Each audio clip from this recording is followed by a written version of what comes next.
sababu nimesikia iko jamaa amekuja kulaunch barabara huko. Hiyo barabara walilaunch wakiwa na Uhuru Kenyatta kama yeye ni deputy president. Alafu wakati amekuwa rais tena akakuja ka launch na Malulu kama mimi ni secretary general wake. Anakuja na board fulani ameweka kokoto hapa. Matrakta zinakuja akaenda. Tena leo nasikia amekuja kulaunch. Sisi tunataka barabara Malaba. Na barabara za Malaba ni haki yetu. It's not a favor.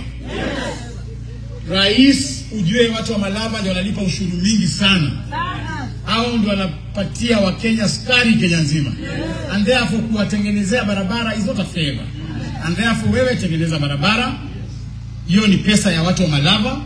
Ni sisi tutatumia hiyo barabara. Lakini mambo ya kura tunajua vile tutapiga kura sisi wenyewe.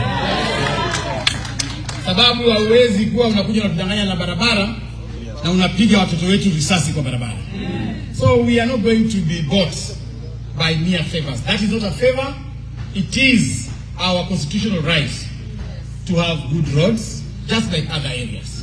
So asanteni mheshimiwa, tukitoka hapa tunataka tuongee na wananchi wa Kabarasi. Mahali popote. Sasa tutaenda tu tukipata watu tuongee nao. Tuta Chekulo.